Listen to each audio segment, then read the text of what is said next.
నమస్తే అండి. శత్రువులు 50 గజాల దూరంలోనే ఉన్నారు. మా సంఖ్య బాగా తగ్గిపోయింది. అతి భయానకమైన కాల్పుల మధ్యలో ఉన్నాం. నేను ఒక్క అంగుళం కూడా వెనక్కి తగ్గను. మా దగ్గర చిట్ట చివరి తూట అయిపోయేంత వరకు, చిట్ట చివరి సైనికుడు బతికున్నంత వరకు పోరాడతాం. ఇది చెప్పింది మేజర్ సోమనాథ్ శర్మ, పరమవీర చక్ర అవార్డు గ్రహీత. ఆయన జీవిత చరిత్రను, ఆయన చేసిన సాహసాన్ని ఈ వీడియోలో తెలుసుకోవడానికి మనం ప్రయత్నం చేద్దాం.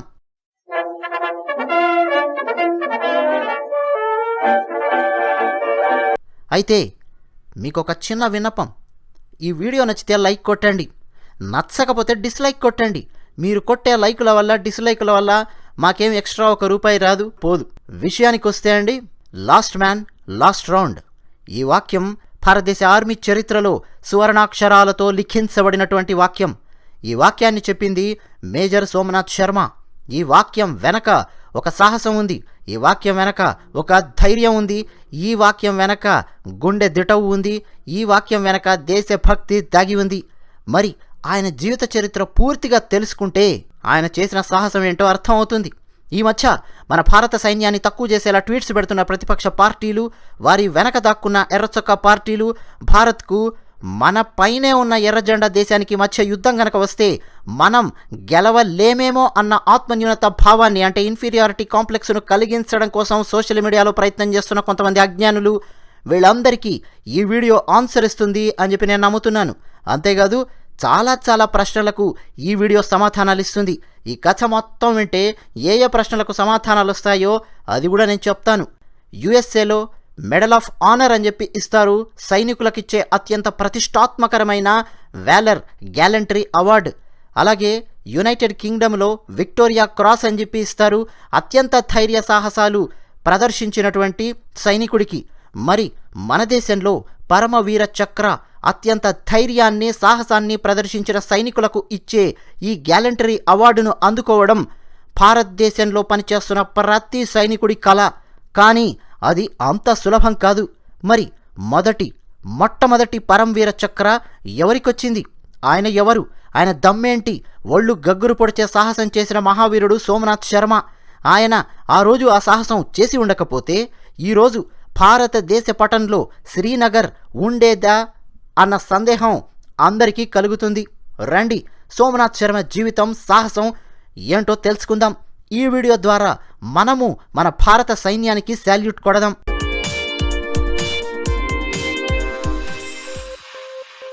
సోమనాథ్ శర్మ 31 జనవరి 1923 హిమాచల్ ప్రదేశ్లో జన్మించారు. నిజానికి అప్పటి బ్రిటిష్ పాలనలో దాని పంజాబ్ అని చెప్పి పిలవాలి. ఆయన తండ్రి అమర్నాథ్ శర్మ, ఆయన కూడా సైన్యంలో అధికారిగా పనిచేశారు. సోమనాథ్ శర్మ గారి మామయ్య కెప్టెన్ వాసుదేవ్ అత్యంత ధైర్య సాహసాలు కలిగిన వ్యక్తి. ఆయన కూడా సైన్యంలోనే పనిచేశారు, 8th బెటాలియన్లో పనిచేశారు. ఇక సోమనాథ్ శర్మ తన చిన్నతనం నుంచి వాళ్ళ తాతయ్య పక్కనే పడుకొని, వాళ్ళ తాతయ్య పక్కనే కూర్చొని భగవద్గీతలో ఆ సందేశాన్ని వింటూ ఉండేవాడు. అర్జునుడు వేసే ప్రశ్నలు, కృష్ణుడు ఇచ్చే సమాధానాలు, రకరకాల యోగాలు, తత్వశాస్త్రము, ఇవన్నీ కూడా సోమనాథ్ శర్మ చాలా చిన్న వయసు నుంచే ఆయన తాతయ్య దగ్గర వినడం ఒక అలవాటుగా చేసుకున్నాడు. ఇదం బ్రాహ్మ్యం ఇదం క్షాత్రం అన్న వాక్యాన్ని బాగా సోమనాథ్ శర్మకు నేర్పించాడు ఆయన తాతయ్య. ఆయన తాతయ్య, నాయనా, ఒక్కసారి మనం యుద్ధరంగంలో నిలబడితే విజయమో వీరస్వర్గమో తేలిపోవాలి.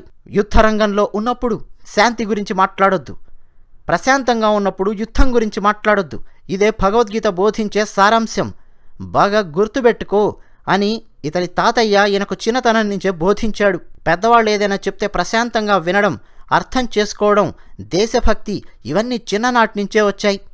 ఆ తర్వాత డెహ్రాడూన్లోని Prince of Wales Royal Military కాలేజీలో తన విద్యాభ్యాసాన్ని పూర్తి చేసుకున్నాడు. 22 ఫిబ్రవరి 1942 8th బెటాలియన్లోని 19వ హైదరాబాద్ రెజిమెంట్లో బ్రిటిష్ ఇండియన్ సైనిక దళంలో చేరి ఆర్మీలో పనిచేయడం మొదలెట్టాడు. ఈయన ఆర్మీలో చేరినటువంటి సమయం ఇయర్ కనుక మీరు చూస్తే 1942 రెండవ ప్రపంచ యుద్ధం జరుగుతోంది. జపాన్కు బర్మాకు మధ్య యుద్ధం జరుగుతోంది. అప్పుడు ఈయన బర్మాలో పనిచేశాడు. అంటే బ్రిటిష్ ఆర్మీ తరఫున బర్మాను కాపాడడం కోసం జపాన్తో చేసిన యుద్ధం. ఆ యుద్ధంలో ఈయన తన కింద పనిచేసే ఆర్డర్లీ ఆయనను కాపాడాడు. ఇక కృష్ణ తివారీ అని చెప్పి తన రెజిమెంట్లోనే పనిచేసే మరొక ఆఫీసర్తో మాట్లాడి తన చెల్లెలికి పెళ్లి సంబంధాన్ని కూడా కుదిర్చాడు. ఇక ఆ తర్వాత రెండవ ప్రపంచ యుద్ధం ఎలా ముగిసిందో మీ అందరికీ తెలిసుండాలి. ప్రపంచ యుద్ధం ముగిసిన తర్వాత పంజాబ్, ఢిల్లీ అల్లర్లలో ఆ అల్లర్లను తగ్గించడానికి సైన్యం తరఫున పనిచేశాడు. 1947 ఆగస్టు 15 భారతదేశానికి స్వాతంత్రం వచ్చింది. భారతదేశం విడిపోయింది. సోమనాథ్ శర్మ కూడా ఎందరో భారతీయుల్లాగానే ఆయన కూడా బాధపడ్డాడు. నెల తిరగకుండానే పాకిస్తాను భారతదేశంలోని కశ్మీరును ఆక్రమించడం మొదలుపెట్టింది. జిల్జిట్ బాల్టిస్తాన్ ప్రాంతం అక్కడి నుంచి నెమ్మదిగా కశ్మీర్ను ఆక్రమించుకుంటూ వస్తోంది. భారత సైన్యానికి పాకిస్తాన్ వాళ్లకు మధ్య అడపా దడపా యుద్ధం లాంటిది జరుగుతూనే ఉంది. ఇక మిలిటరీలో భాగంగా ప్రతిరోజు ఆటలాడడం అన్నది ఒక భాగం. ఒకరోజు హాకీ ఆడుతుంటే సోమనాథ్ శర్మ కిందపడి చెయ్యి విరక్కొట్టుకున్నాడు. ఆ చెయ్యికి సిమెంట్ పట్టి వేసి సున్నం పట్టి వేసి బెడ్ రెస్ట్ తీసుకో అని చెప్పి పంపించారు. లీవ్లో ఉన్నాడు.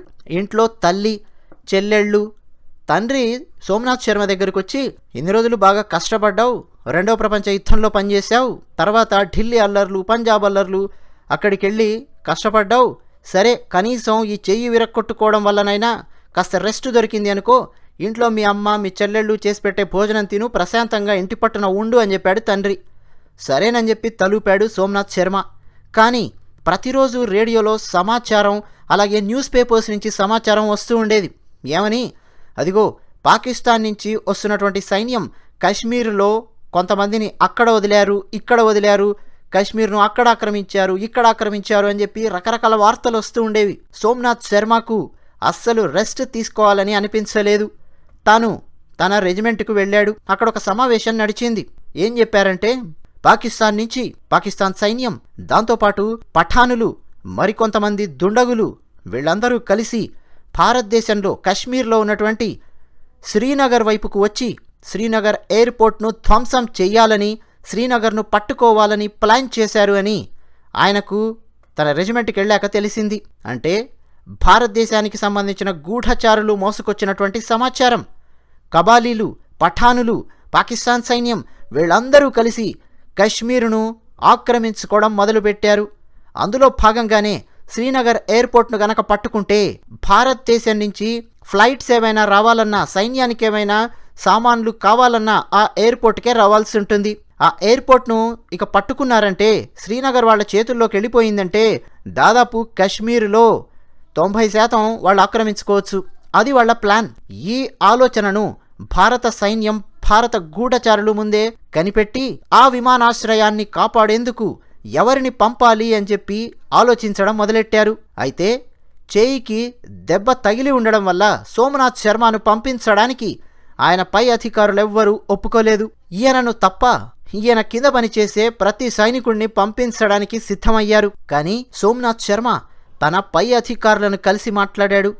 సార్, బ్రిటిష్ ఆర్మీలో బర్మాను కాపాడడం కోసం జపాన్పై చేసిన యుద్ధంలో నేను పాల్గొన్నాను. బ్రిటిష్ వాళ్ళు వెళ్ళిపోయారు. నేనప్పుడు పనిచేసింది బ్రిటిష్ సైన్యం కోసం. ఈరోజు మన దేశం మనకొచ్చింది. నా దేశాన్ని రక్షించుకునే అవకాశం నాకు వచ్చినప్పుడు చేయికి దెబ్బ తగిలి చేయి విరిగింది కదా అని చెప్పి కట్టుకొని ఇంట్లో ఎలా కూర్చోమంటారు సార్? నేను ఆఫీసర్ని సార్. నేను లేకుండా నా కంపెనీని మీరు ఎలా పంపిస్తారు? నేను ఖచ్చితంగా వెళతాను. దయచేసి నాకు ఆజ్ఞ ఇవ్వండి అని చెప్పి తన పై అధికారులను అడిగాడు సోమనాథ్ శర్మ. నిజానికి ఆయన పై అధికారులకు సోమనాథ్ శర్మ చేయి పరిస్థితి చూస్తే ఆయనను పంపించడానికి వాళ్ళు సిద్ధంగా లేరు. కానీ సోమనాథ్ శర్మ చేసినటువంటి అభ్యర్థన వాళ్ళిక కాదనలేకపోయారు. అందులోనూ సోమనాథ్ శర్మ రెండవ ప్రపంచ యుద్ధంలో పాల్గొన్నటువంటి అనుభవాన్ని కూడా ఉన్నటువంటి వ్యక్తి. మొత్తానికి శ్రీనగర్ను కాపాడే బాధ్యత మేజర్ సోమనాథ్ శర్మకు అప్పగించింది. ఆ సందర్భంలో సోమనాథ్ శర్మ కుమావో రెజిమెంట్ 4th బెటాలియన్లో డి కంపెనీలో పనిచేస్తూ ఉన్నాడు. ఆయన కింద 50 మంది సైనికులున్నారు. వీళ్ళందరూ కలిసి మరుసటి రోజు శ్రీనగర్ ఎయిర్పోర్టుకు వెళ్ళి అక్కడి నుంచి బడ్గాం అనే ప్రాంతానికి వెళ్ళాలి. వీడ్కోలు చెప్పడం కోసం తన ఇంటికొచ్చి కూర్చొని తన తల్లితోనూ చెల్లెళ్లతోనూ మాట్లాడాడు. అయితే ఇంట్లో వాళ్ళెవరూ అతని పరిస్థితి చూసి వెళ్ళు అని చెప్పడానికి సిద్ధంగా లేరు. కానీ సోమనాథ్ శర్మ తాను తన ఆర్మీ ఆఫీసర్స్కు ఏదైతే చెప్పాడో, నా దేశాన్ని నేను కాపాడుకోవడం కోసం చేయి విరిగింది కదా అని చెప్పి నేను ఇంట్లో ఎలా కూర్చుంటాను, ఖచ్చితంగా వెళ్లాల్సిందే, లేకపోతే మన శ్రీనగర్ మనకు దక్కదు, మన దేశం మనకు దక్కదు అని సోమనాథ్ శర్మ ఇంట్లో ఉన్న వాళ్ళకు కూడా చెప్పాడు. మొత్తానికి తల్లికి, సోదరీమణులకు, అలాగే ఆయన సోదరులకు అందరికీ కూడా వీడ్కోలు చెప్పి సోమనాథ్ శర్మ మరుసటి రోజు శ్రీనగర్ ఎయిర్పోర్ట్లో దిగాడు. అక్కడ ఆర్మీ ఆఫీసర్స్కు రిపోర్ట్ చేశాడు. అక్కడున్నటువంటి వాళ్ళందరూ కూర్చొని ప్లాన్ చేయడం మొదలుపెట్టారు. శ్రీనగర్ నుంచి బడ్గాం అనే ప్లేస్, ఒక గ్రామం 6 మైల్స్ దూరంలో ఉంది. 4th నవంబర్ 1947 ఆ రోజు సోమనాథ్ శర్మ బడ్గాం గ్రామానికి వెళ్ళి అక్కడ పెట్రోలింగ్ చేయాలి, కాపలా కాయాల్సి ఉంది. సోమనాథ్ శర్మను ఎలాగైతే బడ్గాం గ్రామం వైపు పంపించారో అలాగే కాశ్మీర్లో ఉత్తర భాగం నుంచి దక్షిణ భాగం వరకు అక్కడక్కడ కొండల్లోకి, లోయల్లోకి భారత సైన్యం పాకిస్తాన్ వాళ్లను అడ్డుకోవడం కోసం వెళ్లడానికి సిద్ధమయ్యింది. ఇక తన ఆర్మీ ఆఫీసర్స్తో కూర్చొని చర్చించడం మొదలుపెట్టారు. ఆయన పైనున్న ఆర్మీ ఆఫీసర్స్ ఆయనకు ఒకటే ఒక విషయం చెప్పారు. బారాముల్లా వైపు నుంచి మొదలయ్యి కొండల్లో నుంచి, గుట్టల్లో నుంచి, రకరకాల దారుల్లో నుంచి వస్తున్నారు ఆ పాకిస్తానీలు, కబాలీలు, పఠానులు. అన్ని దారుల్లో వాళ్లను ఆపడానికి మనం ప్రయత్నం చేయాలి. అయితే ఏ దారిలో వస్తారో మనకు తెలీదు. శ్రీనగర్ ఎయిర్పోర్ట్ను గనక వాళ్ళు పట్టుకున్నారంటే ఇక కాశ్మీర్ని మనం ఇండియా మ్యాప్లో చూపించుకోలేము. కాశ్మీర్ పూర్తిగా ఇక వాళ్ళ చేతుల్లోకి పోయినట్టే. మన ఫ్లైట్స్ ఇక్కడ దిగే పరిస్థితే ఉండదు, సైన్యానికి సామాను కూడా రాదు. ఆలోచించుకోవాలి, ఖచ్చితంగా మనం శ్రీనగర్ ఎయిర్పోర్ట్ను కాపాడి తీరాల్సిందే. ఇది ఆయన ఆర్మీ ఆఫీసర్స్, పైనున్న ఆఫీసర్స్ సోమనాథ్ శర్మకు చెప్పారు. వెళ్ళేటప్పుడు తన తుపాకులు, వైర్లెస్ సెట్, బ్యాగ్స్ అన్నీ తీసుకున్నాడు. ఆర్మీ ఆఫీసర్ ఒక ఆయన మళ్ళీ సోమనాథ్ శర్మ దగ్గరకు వచ్చి చెప్పాడు, శర్మ, ఈరోజు సాయంత్రం వరకు కాశ్మీర్ నీ చేతుల్లో ఉంది, జాగ్రత్త అన్నాడు. సార్, నేను చూసుకుంటాను సార్ అని భరోసా ఇచ్చి మరీ బయలుదేరాడు సోమనాథ్ శర్మ. సోమనాథ్ శర్మతో, నువ్వు ఈరోజు సాయంత్రం వరకు బడ్గాం దగ్గర పాకిస్తాన్ వాళ్ళు గనక ఇక్కడి వైపు రాకుండా కాపాడితే రేపు మళ్ళీ ఇక్కడికి మన ఫ్లైట్స్ వస్తాయి, మరికొంత బెటాలియన్ అనేది ఇక్కడికి వస్తుంది, కాబట్టి ఈరోజు చాలా కీలకం అని చెప్పి మరీ పంపించారు. 4th నవంబర్ 1947 ఉదయం అవగానే మేజర్ సోమనాథ్ శర్మ ఆయన కంపెనీని తీసుకొని, అలాగే ఆయన కంపెనీతో పాటు మరో కంపెనీని కూడా తీసుకొని బడ్గాం గ్రామం దగ్గరికి వెళ్లారు.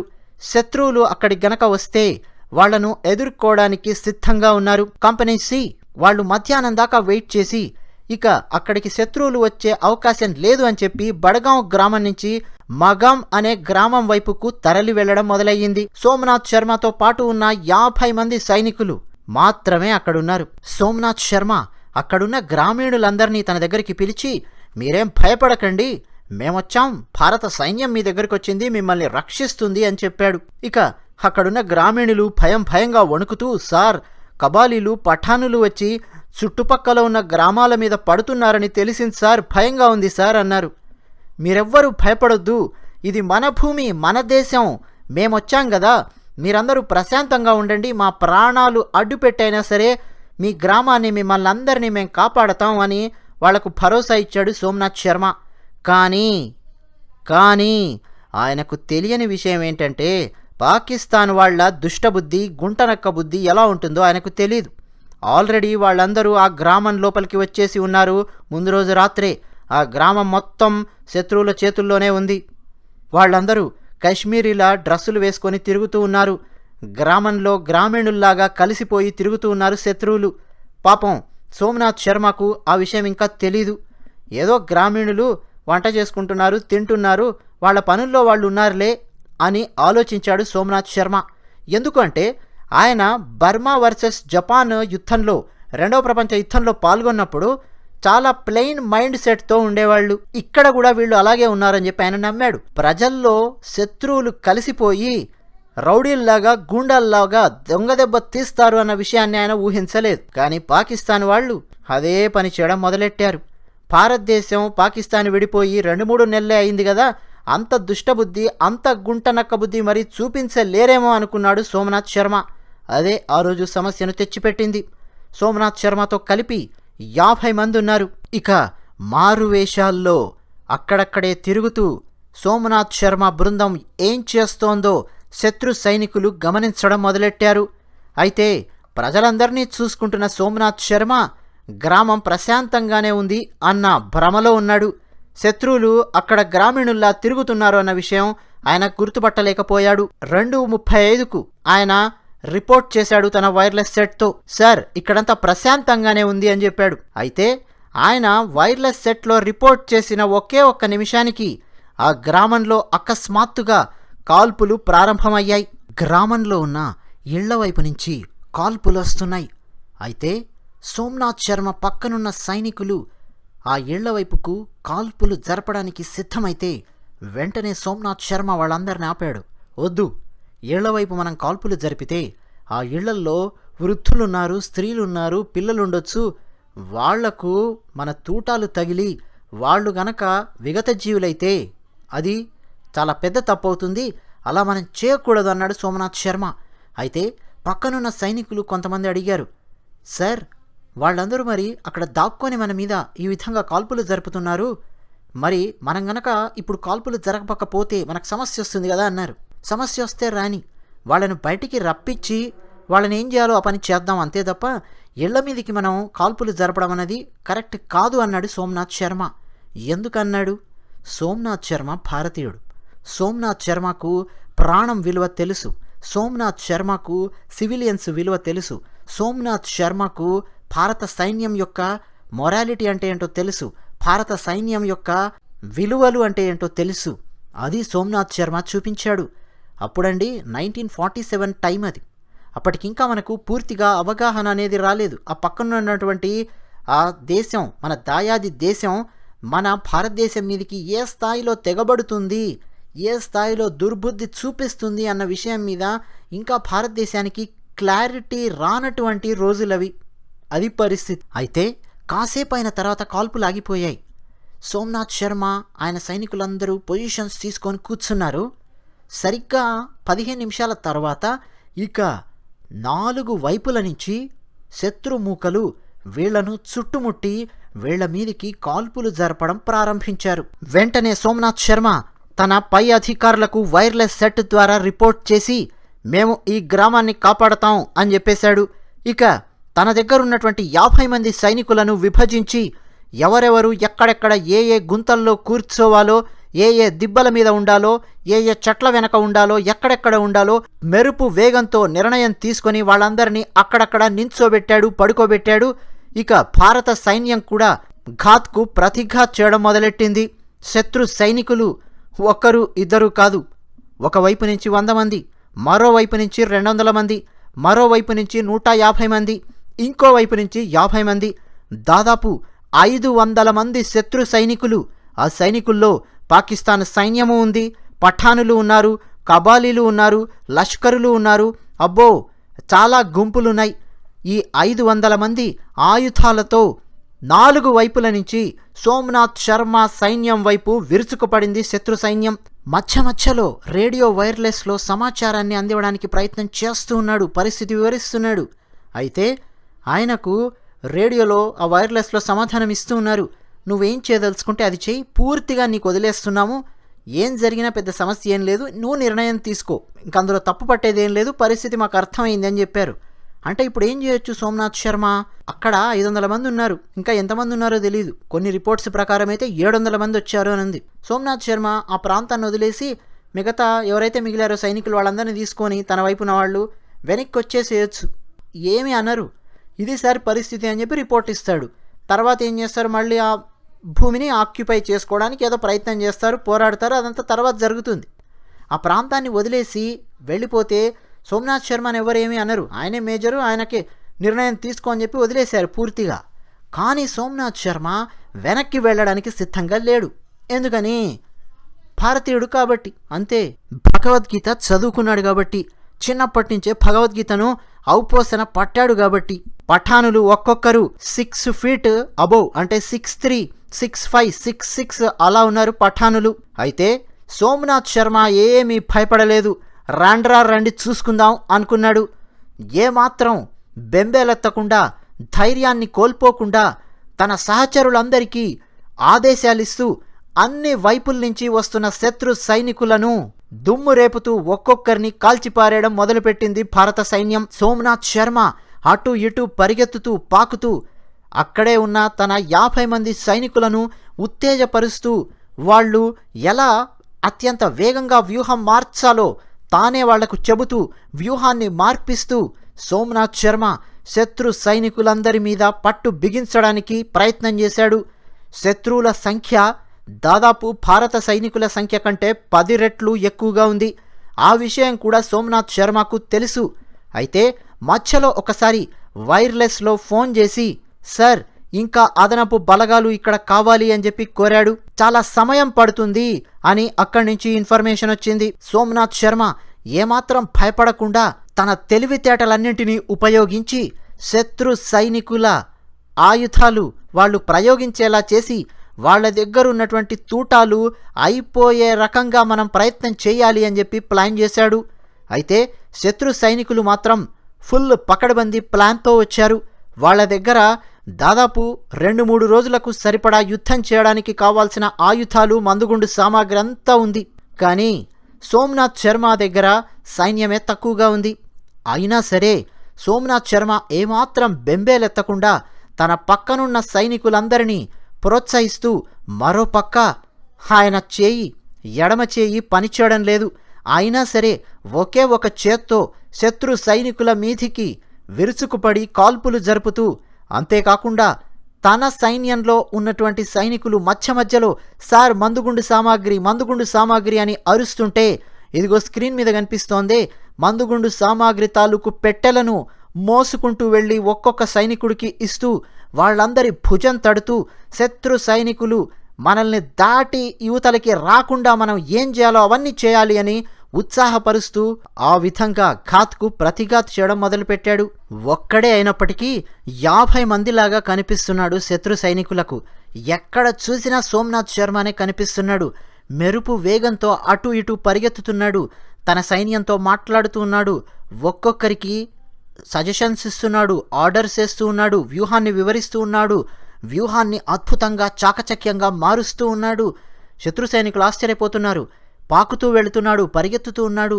అతన్ని కింద పడగొట్టడానికి ఎంత ప్రయత్నం చేసినా సరే తనను తాను కాపాడుకుంటూ తన చేయి పనిచేయకపోయినా శత్రు సైనికులను ఒక కంట కనిపెడుతూనే తన సైన్యం మొత్తానికి ఆర్డర్స్ చేస్తూ తన సైన్యాన్ని ఒక పక్క సాధ్యమైనంత ఎక్కువసేపు రక్షించడానికి ప్రయత్నం చేస్తూ, అంతకంటే ముఖ్యంగా భారత భూమిని రక్షించడం కోసం సోమనాథ్ శర్మ ఆ రోజు చేసినటువంటి కష్టం, త్యాగం అది సామాన్యమైనది కాదు. దాదాపు 6 గంటల పాటు మధ్యలో ఆగి కాల్పులొస్తున్నాయి. సోమనాథ్ శర్మ సైన్యంలో దాదాపు 40 మంది విగతజీవులై పడి ఉన్నారు. అమరులయ్యారు మన భారత సైన్యం 40 మంది. సోమనాథ్ శర్మతో కలిపి 10 మంది మాత్రమే మిగిలారు. సమయం రాత్రి వస్తోంది. అయినా సరే సోమనాథ్ శర్మ ఏమాత్రం బెంబేలెత్తలేదు. వైర్లెస్లో ఒక మెసేజ్ అందించాడు. ఆ మెసేజే నేను మొట్టమొదటగా చదివానే, అది మెసేజ్. శత్రువులు 50 గజాల దూరంలోనే ఉన్నారు. మా సంఖ్య బాగా తగ్గిపోయింది. అతి భయానకమైన కాల్పుల మధ్యలో ఉన్నాం. నేను ఒక్క అంగుళం కూడా వెనక్కి తగ్గను. మా దగ్గర చిట్ట చివరి తూట అయిపోయేంత వరకు, చిట్ట చివరి సైనికుడు బతికున్నంత వరకు పోరాడతాం. ఇది మేజర్ సోమనాథ్ శర్మ తాను చిట్ట చివరగా రేడియో వైర్లెస్లో అందించినటువంటి సందేశం. రాత్రి భారత సైన్యానికి సంబంధించిన మరొక బెటాలియన్ అక్కడకు చేరుకుంది. ఇక అప్పటికే సోమనాథ్ శర్మ సైన్యంలో ఆయనతో సహా ఒక్కరు కూడా బతికిలేరు.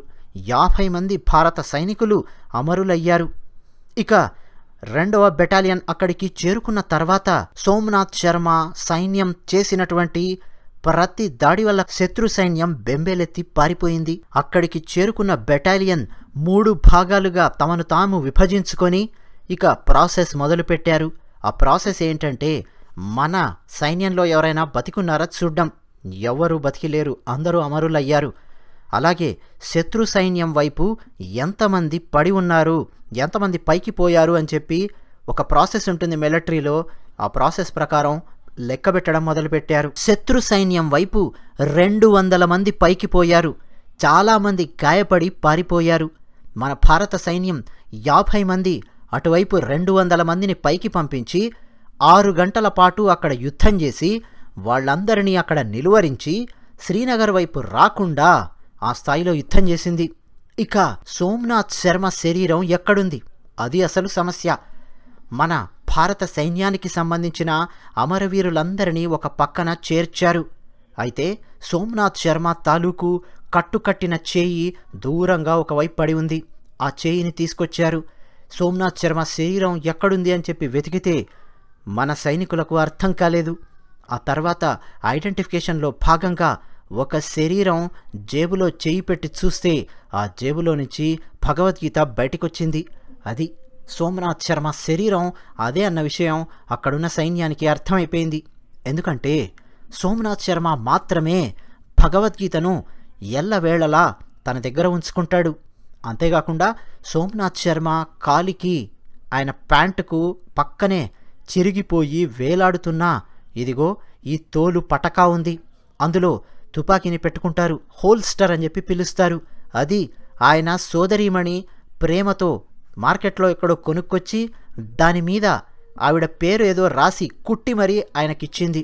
అదిగో జేబులో ఉన్న భగవద్గీతతో కాలికి వేలాడుతున్న తోలు పటక, ఆ హోల్స్టర్, ఆ రెండింటితో సోమ్నాథ్ శర్మ దేహాన్ని గుర్తించారు మన భారత సైనికులు. ఇక ఒక్కసారి స్లైడ్లో ఇది చూడండి.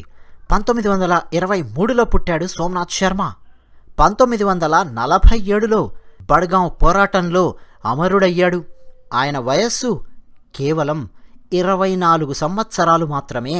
24 సంవత్సరాల వయస్సులో 50 మందిని సైనికులను లీడ్ చేస్తూ మేజర్ స్థాయిలో అక్కడ ఉండి శ్రీనగర్ వైపు శత్రు సైన్యం రాకుండా కాపాడుతూ ఎన్నో అద్భుతమైన ప్రణాళికలు వేస్తూ తన దగ్గర తక్కువ సైన్యం ఉన్నా సరే వెనుకంజ వేయకుండా ఒక చేయి పనిచేయని స్థితిలో ఉన్నా సరే భారతదేశం కోసం అక్కడ నిలబడి సోమ్నాథ్ శర్మ యుద్ధం చేశాడంటే ఆయన ధైర్యం ఏ స్థాయిలో ఉంటుందో ఒక్కసారి మీరు ఆలోచించండి. సోమ్నాథ్ శర్మ ఏ విధంగా ఆయన వ్యూహం వేశాడు, ఏ విధంగా ఆయన యుద్ధం చేశాడు, ఏ విధంగా 6 గంటల పాటు 500 మందిని ఇటువైపు రాకుండా ఆపాడు అన్న విషయం అండి చెప్పడానికి పోరాడిన 50 మందిలో ఒక్కరు కూడా లేరు. అందరూ అమరులు అయ్యారు. అయితే అక్కడ ఉన్నటువంటి మన భారత సైన్యం నెక్స్ట్ బెటాలియన్స్, తర్వాత సీనియర్ ఆఫీసర్స్ వాళ్ళందరూ కూడా సైన్యం ఎక్కడెక్కడ పడి ఉంది, మన భారత సైన్యం ఎక్కడెక్కడ అమరులయ్యారు, అలాగే మందుగుండు ఎక్కడ ఉంది, తుపాకులు ఎక్కడున్నాయి, శత్రు సైన్యం వాళ్ళు ఎక్కడెక్కడ పడ్డారు అన్నది ఆ మ్యాప్స్ పాయింట్స్ అన్నీ వేసుకొని దాని మీద ఒక అసెస్మెంట్ అనేది చేశారు.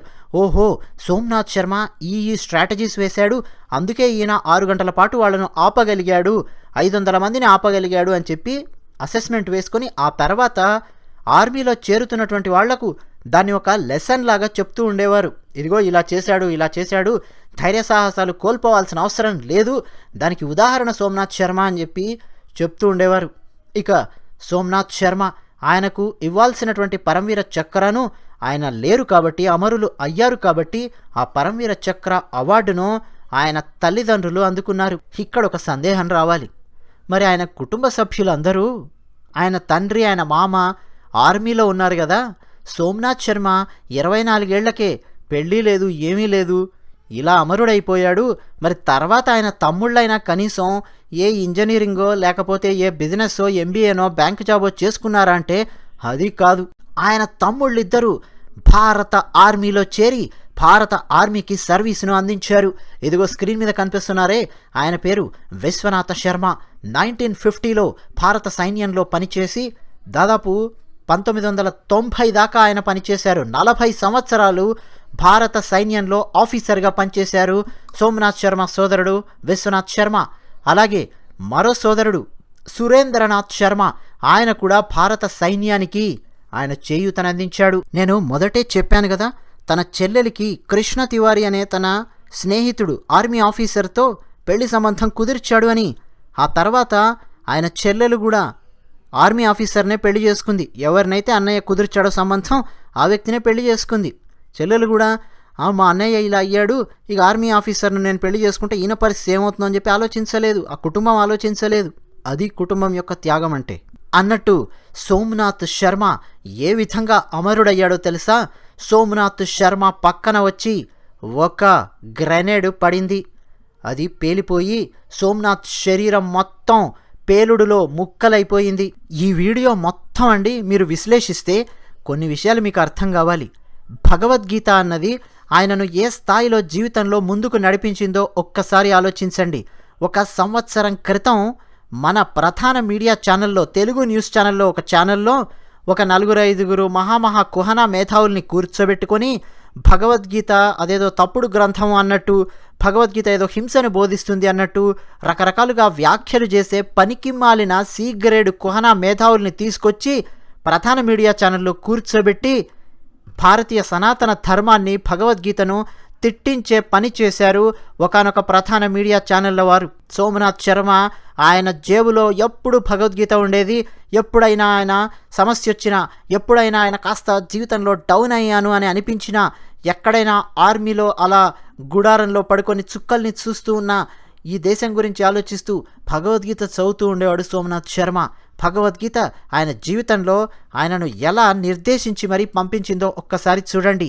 ఈ సత్తా, ఈ దమ్ము, ఈ తెగువ, ఈ గుండె ధైర్యం లేకపోయి ఉంటే శ్రీనగర్ మనకు దక్కేదే కాదు. దాని వెనక పునాదిలాగా భగవద్గీత అనేది ఉంది సోమనాథ్ శర్మ జీవితంలో. అలాగే కొంతమంది ఆ మధ్య ఫలానా బ్రాహ్మణులు పిరికివాళ్ళు, ఫలానా ఆర్యవైశ్యులు ఇంకోటి, ఫలానా ఆ కులం వాడది, ఈ కులం వాడు ఇది అని, పిసినార్లని, పిరికివాళ్ళని రకరకాలుగా కులాల మీద మచ్చ పూస్తూ, కులాలకు బురద పూస్తూ రకరకాలుగా ఈ భారతదేశంలో సమస్యల్ని సృష్టించడానికి కొన్ని విదేశీ సంస్థల కోసం పనిచేస్తున్నటువంటి కుహనా మేధావులు ఈ దేశంలో ఉన్నారు. వాళ్ళందరికీ సోమనాథ్ శర్మ జీవితం సుస్పష్టంగా అర్థమయ్యి ఉండాలి. కులానికి, సాహసానికి సంబంధం లేదు అన్న విషయం అర్థం కావాలి. అలాగే భారతీయ సైనికుడి దమ్ము అంటే ఏంటో ఇప్పుడు మీకు అర్థం కావాలి. ఒకప్పుడు మన దేశం పేద దేశం, లాచారున్నాం. అలాంటి టైంలోనే సోమనాథ్ శర్మ ఈ స్థాయిలో ఆయన యుద్ధం చేయగలిగితే, ఈరోజు ఈ స్థాయిలో ట్రైనింగ్ ఉన్నటువంటి మన భారతీయ సైన్యంలో ఒక్కొక్క వీరుడు ఏ స్థాయిలో యుద్ధం చేస్తాడో ఆలోచించండి. ఇంకేమైనా మీకు సందేహాలు ఉన్నాయా?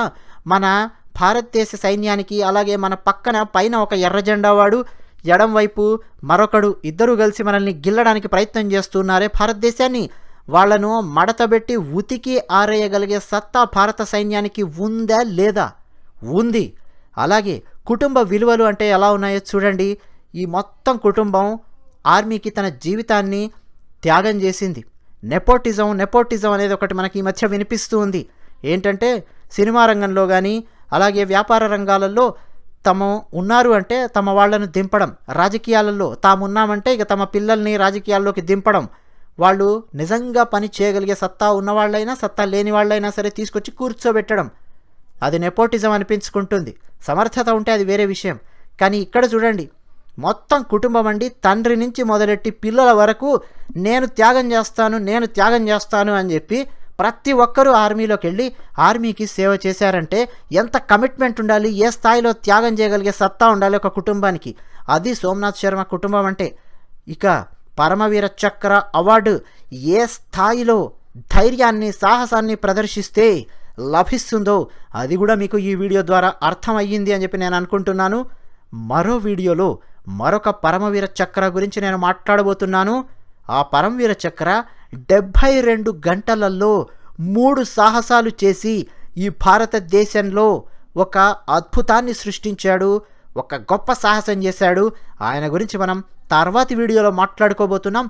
ఈ వీడియో లింక్ మీరు ఇతరులకు షేర్ చేస్తారు అని చెప్పి నేను ఆశిస్తున్నాను. దయచేసి ఈ వీడియో లింక్ ఖచ్చితంగా ఇతరులకు షేర్ చేయండి. వెంటనే టీ మిక్స్చర్ ఛానల్కు సబ్స్క్రైబ్ అవ్వండి. వీడియో నచ్చితే లైక్ కొట్టండి, నచ్చకపోతే డిస్లైక్ కొట్టండి. మీరేమనుకుంటున్నారో మీ అభిప్రాయాలను నిర్మోహమాటంగా, నిర్ద్వంద్వంగా టీ మిక్స్చర్ ఛానల్ కామెంట్ సెక్షన్లో రాసి మాతో పంచుకుంటారని చెప్పి మేము ఆశిస్తున్నాం. జై హింద్.